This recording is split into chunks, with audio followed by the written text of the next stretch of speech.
श्री स्वामी समर्थ. नमस्कार. श्री स्वामी समर्थ. स्वागत आहे आपल्या सगळ्यांचं माझ्या यूट्यूब चॅनलमध्ये श्री स्वामी समर्थ सेवा. स्वामींच्या कृपेने आपल्या सगळ्यांना आजचा दिवस खूप छान जाओ, चांगला जाओ.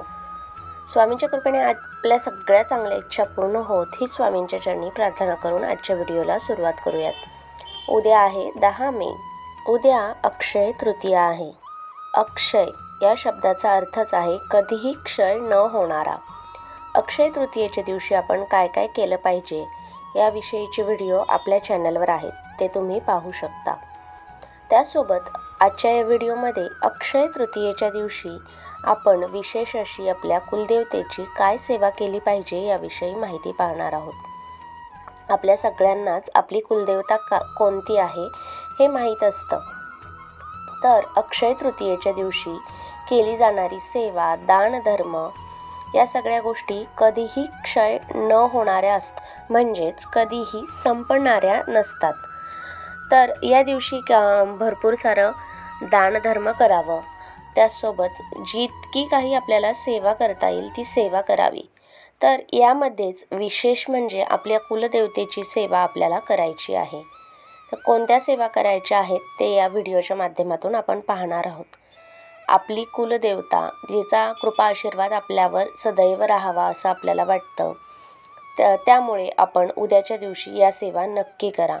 यामध्ये मी 3 सेवा सांगणार आहे. त्यातली कुठलीही एक सेवा केली तरीही चालेल, किंवा जर तुम्हाला शक्य असेल, वेळ असेल तर तुम्ही 3ही सेवा केल्या तर अतिशय उत्तम. तर आपल्याला सगळ्यात पहिली आणि महत्त्वाची सेवा करायची आहे ती म्हणजे आपल्याला कुंकुमार्चन करायचं आहे. आपल्याकडे जर आपल्या कुलदेवतेचा टाक असेल, फोटो असेल किंवा मूर्ती तर नसते, परंतु टाक किंवा फोटो तर असतोच, तर त्यावर तुम्ही कुंकुमार्चन करू शकता. कुंकुमार्चन कशा पद्धतीने करायचं आहे याविषयीचा व्हिडिओ आपल्या चॅनलवर आहे, तर तो तुम्ही पाहू शकता. आपल्या कुलदेवतेच्या फोटोवर किंवा टाकावर उद्याच्या दिवशी तुम्ही कुंकुमार्चन अवश्य करा.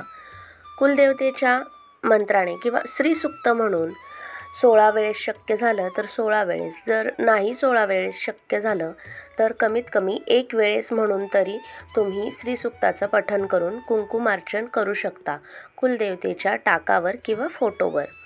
जर आपल्याकडे कुलदेवतेचा टाक किंवा फोटो नसेल तर तुम्ही एखाद्या सुपारीवरही करू शकता, किंवा आपल्या घरात जर अन्नपूर्णा मातेची मूर्ती असेल तर अन्नपूर्णा मातेच्या मूर्तीवर देखील तुम्ही उद्याच्या दिवशी कुंकुमार्चन करू शकता.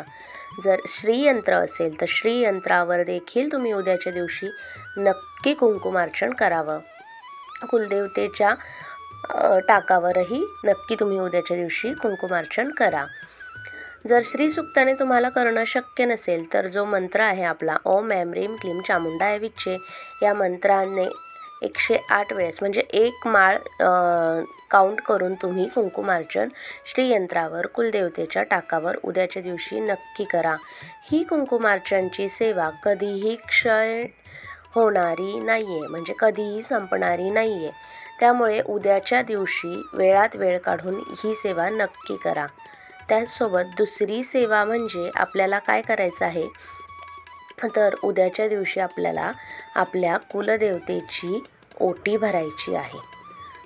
काही मुहूर्त असतात त्याच्यामध्ये आपण आपल्या कुलदेवतेची ओटी भरतो. जसे की नवरात्रात, आता चैत्र नवरात्र येऊन गेले तर आपले जे नेहमीचे रेग्युलर नवरात्र असतात, घट बसवतो आपण त्यावेळेस, ते नवरात्र, ह्या नवरात्रामध्ये आपण कुलदेवतेची ओटी तर भरतोच. त्याचसोबत उद्याच्या दिवशी देखील तुम्ही कुलदेवतेची ओटी नक्की भरावी. ज्यांना शक्य आहे त्यांनी उद्याच्या दिवशी आपल्या घरामध्येच आपल्या कुलदेवतेची ओटी भरा. ओटी कशी भरायची याविषयी देखील व्हिडिओ आहे, त्याची लिंक डिस्क्रिप्शनमध्ये मी देण्याचा प्रयत्न करेल. त्यासोबत ती जी भरलेली ओटी आहे ते तुम्ही एका सुवासिनीला तुम्ही हळदी कुंकू लावून एखाद्या सुवासिनीला ती ओटी कुलदेवतेच्या नावाने भरलेली ओटी तुम्ही दान करू शकता. त्यानिमित्ताने आपला दानधर्म देखील होईल आणि सुवासिनीची ओटी देखील भरल्या जाईल. त्याचसोबत आपल्याला तिसरी महत्त्वाची सेवा करायची आहे, ती म्हणजे तिसरी आणि सर्वात महत्त्वाची सेवा म्हणजे आपल्याला उद्याच्या दिवशी आपल्या कुलदेवतेच्या मंत्राचा जप करायचा आहे. तुम्ही जास्तीत जास्त कितीही वेळा करू शकता, परंतु कमीत कमी 1 माळ जप आपल्याला आपल्या कुलदेवतेच्या मंत्राचा करायचा आहे. आपली जी कुलदेवता आहे त्या प्रत्येक कुलदेवतेचा एक मंत्र असतो. आपल्या महाराष्ट्रामध्ये शक्यतो आपल्या ज्या कुलदेवी आहेत त्या आई तुळजाभवानी माता, त्याचसोबत अंबाबाई कोल्हापूरची आणि रेणुका माता, त्याचसोबत कुठे कुठे सप्तशृंगी मातेला देखील मानलं जातं. हे जे 3.5 शक्तिपीठं आहेत यापैकीच आपली एक कुलदेवता असते. तर आपली कुलदेवता माहीत करून घेऊन आपण आपल्या कुलदेवतेच्या कुलदेवतेचा जो मंत्र आहे त्याचा जप करायचा आहे उद्याच्या दिवशी. त्या जपाची सेवा ही अक्षय राहील हे लक्षात असू द्या. तर ही जी आहे थोडक्यात कुलदेवतेची सेवा आपल्याला उद्याच्या दिवशी करायची आहे. ज्यांना कोणाला आपल्या कुलदेवता माहीत नसतील त्यांनी कृपया माहीत करून घ्या. आपल्या कुळाचा उद्धार करणारी आपली माता असते, तिची माहिती असणं खूप गरजेचं असतं. आपल्या घरामध्ये आपल्या कुलदेवतेचा फोटो किंवा टाक असणंही तितकंच गरजेचं असतं आणि त्यासोबत त्याची सेवा देखील तितकीच गरजेची असते. आपल्या कुलदेवतेचा आपल्यावर जर आशीर्वाद असेल तर आपल्याला कोणत्याच अडचणी येणार नाहीत. ही सेवा तुम्ही एकदा करून पहा आणि आपला अनुभव मला नक्की सांगा.